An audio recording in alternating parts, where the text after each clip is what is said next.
I'm here in Ruddervoorde in Belgium, which is a pretty small town to be perfectly honest, but today and for one day only it's turned into the hotbed of Cyclo-Cross, and today I'm going to take a look around and check out all of the various bits of equipment that riders are using here.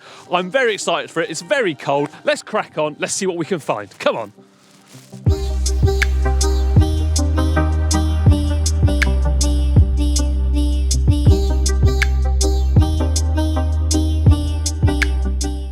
I'm here with the bike of Tom Pidcock of TP Racing. TP Racing, of course, standing for Tom Pidcock. After all, he's a former junior world cyclocross champion, as well as junior world time trial champion on the road. So if that's not enough to get a team named after yourself, then, well, I don't know what is.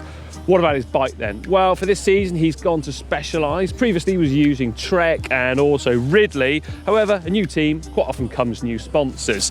What about the bike then? Well, first up, we've got a SRAM Force 1x group set. Now, for this race, he's using an 1132 cassette and a 42 tooth chainring there too.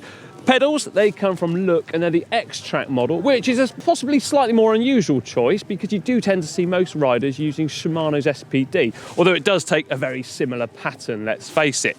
Wheels wise, well, we've got some Visions and they're topped off nicely with these Challenge Griffo Setter Extras. Now, this has got a gold label on these tyres, and that gold is because there's a little bit of silk inside of it. So that's going to give you a little bit extra plush and comfort over the rough terrain. Although admittedly here at Ruddervoorde, the terrain isn't actually that rough. Pressure-wise in them, I think it's 1.6 bar from what the mechanic told me, so that's about 23 to 24 PSI, so slightly on the higher end actually for Cyclo-Cross. Finishing kit, we've got FSA Carbon K4 seat posts with a nice bit of orange detail in there to match up with the frame. I do like that, it reminds me of a Malibu sunset or something like that, or maybe a fancy cocktail, Dan Lloyd would know. And then we've got FSA bars and stem on there too. And then interestingly, and something I think is super cool, bar end plugs, they're actually attached in with little Allen key bolts there too, so there's no chance of them coming out if you were to fall, because of course bar end plugs aren't just there for aesthetics, they're also there for safety too. Nice looking bike. Tyre choices for cyclocross riders are absolutely critical because a course can deteriorate over a race or could actually improve depending on the weather. So a rider generally has between 3 and 4 different pairs of wheels to choose from on any event, depending, like I say, on the conditions. For instance, if the race is in Coxsider, which is a really sandy course, this tyre has actually been named after that race course. It's called the Coxsider, so it's got a very fine tread on it, designed specifically for sand. Then if you had a course that was pretty dry, again with sand and more cornering, a lot of fast corners, well, you could use this, the Dune. So a very similar profile, but on the edges of the tyre, you've actually got these knobbles on there too. And also the tread does tend to go a little bit further down on the side wall of the carcass. All of this, it blows me away really, the fine details that riders go into. I mean, it's not just the tyre pressures that they're particular about, it's also the treads. Then you've got things like this one here, the Baby Lemus. You've got, I think we've got a Griffo here tucked away. It's absolutely incredible. Not to mention the fact that some of them, then they start to use in the carcass of the tyre silk threads instead of cotton, because that is generally a little bit lighter and does offer a bit of a better ride, I guess. That's the easiest way to explain it. It's a little bit more spring in it. I love this.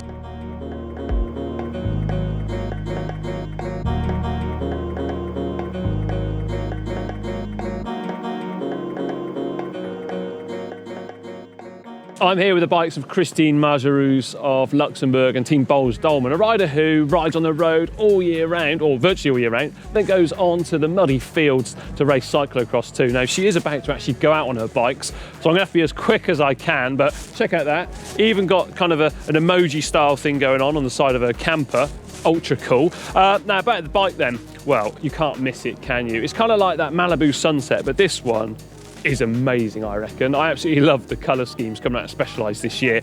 But what have we got then? Well, we've got the Specialized Crux with this pair of Zip 303s, Challenge Baby Lemus, that's the tyre choice, a zip finishing kit there too, and also a Quark power meter there, so provided by SRAM. Got a 38 tooth chain ring and it's 1132 cassette on the rear. Now, interestingly, you don't see a lot of riders doing this. we've actually got a mount here for a GPS device on the handlebars. So that's obviously to get the rider feedback, both for lap times as well as for the power output too. I do like this one. The colours, they blow me away.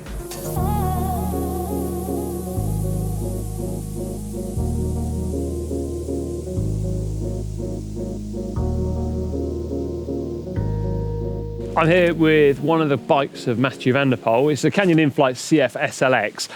As you can see, slightly different from a normal going cyclocross bike because in fact he's got road tyres on there. Now, maybe there's a bit of a story behind this because if we look back a couple of years ago when the Coxsider World Cyclocross Champs were called off because of extreme wind, he actually rode all the way back to Antwerp, or just north of Antwerp where he lives. So maybe after the race today, he's going to be doing a little bit of extra training because, well, there's a speed sensor down there on the wheel there too, but nice looking bike, isn't it? I'm not really a jewellery man, so this is a quite unusual necklace anyway. But looking at this bike, check out this on Van der Poel's chain set. He's actually got a scuff guard on the side of it there to help prevent any damage from any possible shoes rubbing on the cranks, which is a great finishing touch. Don't really see that from any pros, certainly I've never seen it. And then the pedals, little bit of sneak preview here, prototype 00 on them. So I really have no idea what they are, although they do look like a pair of Shimano's, but that is super cool. And that's what's great about cyclocross, is you can get up close and personal with all of the pros' bikes. Going to see what else I can find though on some of the other riders' bikes too. One of the coolest things you can get, in my opinion anyway, is this. It's not a cordless drill, it's a pump. So a mini compressor.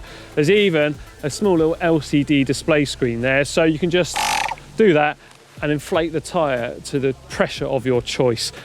From my memory, when I tried to find one of these on Bosch's website, it's actually been discontinued now. So if you can find one, you are very lucky. Let me know if you managed to get one because I am desperate for one. A friend of mine's got one and I've never been able to sneak it out of his house quite yet.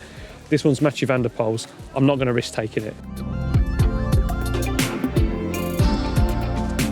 I've just managed to grab this Cannondale Supercross from a bunch of Swedish lads here at Ruddervoorde, and I absolutely love it. I just love the paintwork on it. It does wonders for me.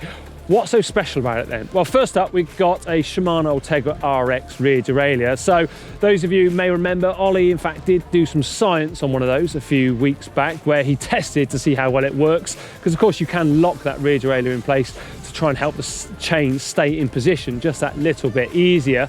Then I had a closer look, and they have in fact used wax on the chain. So instead of using a normal lubricant, they have coated it in wax, and that actually helps keep your drivetrain nice and clean, as well as attracting less dirt, which is obviously ultra important when riding cyclocross. Hydraulic brake setup, and then these pedals too. I haven't seen a pair of these in the flesh for quite a while actually. A pair of blue anodized XTR SPDs. Pretty sure they're only available for a select few, so I'm going to have to go and check out which of these riders was that select one. And the bars. This is where it's all got really interesting for me, in fact. At first I thought this was actually double wrapped because it's big. I don't have particularly big hands, but I was struggling to really get quite the grip I normally go for. But the Pro Vibe bar is actually pretty chunky all the way up to where the levers mount on. Then they become almost regular thickness. That is nice. I do like that, especially for a bit of cross action. Hubs, they come from Tune, which for those of you who aren't aware of that, Tune is a relatively small manufacturer, I guess you could say, but artisan products based in the Schwarzwald, or the Black Forest down there in Germany. So those are going to be ultralight hubs. And this is the sort of thing which, if you look really, really carefully and closely at things like the Tour de France, you do see riders going for the ultralight version of their products. Let me know what you think of this bike down there in the comments section. I'm here with the bike of Yu Takenouchi. This is his Toyo Frame cyclocross bike, and it's an absolute beautiful looking bike, I've got to say, because it combines two absolutely fantastic materials for bikes in my opinion. Carbon fibre, so we've got carbon fibre top tube, carbon fibre down tube, carbon fibre fork, and then the rest of it is steel. Yeah, that's right. So it was combining them. It was absolutely brilliant. So it's a lugged affair, as you can see. And I love the red and the chrome. It looks absolutely beautiful. Also worth noting is actually the CNC machined bits of material which allow a disc caliper to be mounted here on the inside of the stay, as well as the rear derailleur hanger, which then goes on to the rear of the dropout here. is absolutely incredible. It's blown my mind away. And when speaking to the rider earlier on, he told me as well, this paint job is about 500 to 600 euros. It's that special, and it certainly is. And get this, a good old reliable, old-fashioned yet reliable, trusted, tested outboard bottom bracket bearings. No press fit on this one. So this is Panda. She's not really pandering to my attention much, but yeah, anyway, how cool is that? A Dalmatian. Panda, come here. I absolutely love a dog, especially a Dalmatian, but she doesn't appear to love me much. Oh well, back to the bike tech. A customised kit in cross is a pretty big affair, I guess, especially if you're decent. So in the case of Nikki Brameyer, well, she's actually got some zip wheels with both blue logos on with some orangey red ones too. So that brings out the colour of the frame. I absolutely love a bit of custom tech, especially colours. Brings out everything.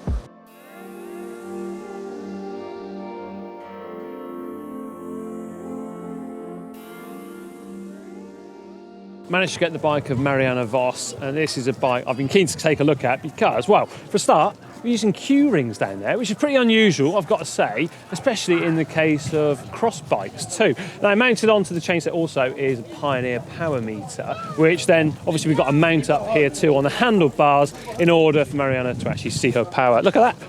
I've never been interrupted before by Mariana, but I have now, and, well, it's a pleasure. I'm lost for words, don't know what to say. I've lost my train of thought totally, but interestingly too, not using the new Ultegra RX rear derailleur or anything like that. We're sticking with a Dura-Ace 2x setup, front and rear. Love it. Other things worth shouting out as well. Check out these. A pair of prototype 00 pedals. So my guess are that's possibly a Shimano pedal because it looks like it to me.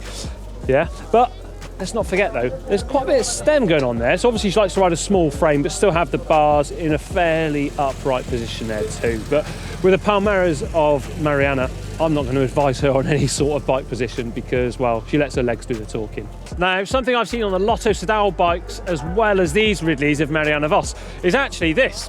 Now, this certainly comes into its own, I think, in a cyclocross environment. What is it, though? Well, we've got the standard seat clamp assembly here. When I say seat clamp assembly, I mean where it actually attaches into the frame. But there is, in fact, a secondary device, and it has two great functions, in my opinion.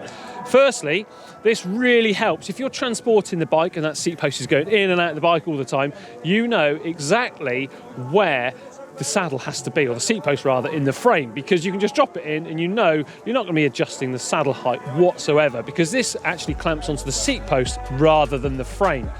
Secondly, if that was to fail, the bottom one, so the main one, maybe this one here would actually do a job, certainly for a lap or half a lap, to actually keep the saddle in the same height.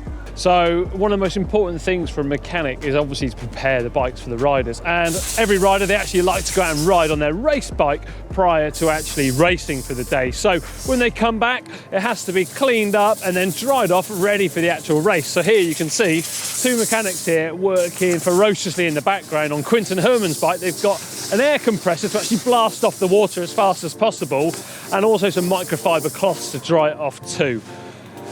I don't envy them today because it's bitterly cold.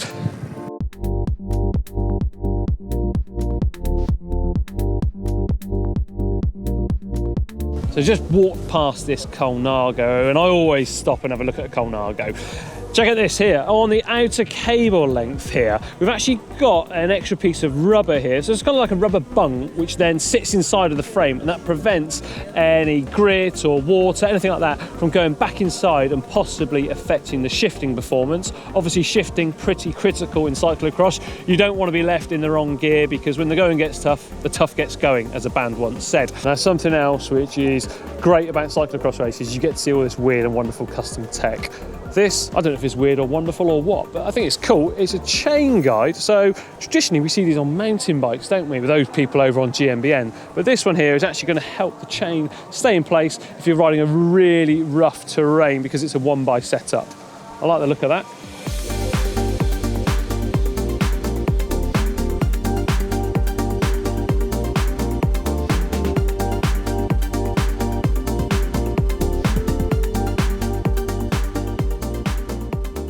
So the race is over for the women, and well, these guys' jobs have just about started, in fact, because they've now got the big cleanup. It does help if you've got a petrol-powered jet washer like they have here, and also a motorhome or a van full of water with gallons and gallons of the stuff, because you are going to get through it at a cross race. And also an air compressor too, to dry off those components or parts, or in this case, shoes, as quickly as possible. Actually, he's finished with the shoes, he's too quick for me.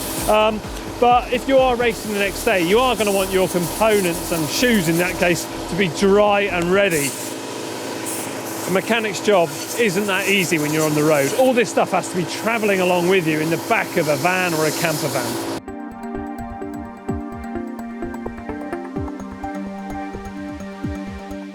Right, there we are, a look at just some of the tech on display here in Ruddervoorde at this cyclocross event. I absolutely loved it. I could have looked at it all day, and believe me, there was riders saying, John, just go away, I've got to go and race. So there we are. Anyway, let me know what's your favourite bit of the tech that I spotted down there in the comment section down below, and I'm sure as ever to be reading through them and replying to you. Remember as well to like and share this video with your friends, so share it with someone who absolutely loves cyclocross. And also don't forget to check out the GCN shop at shop.globalcyclingnetwork.com, where we have a whole heap of goodies for you to check out.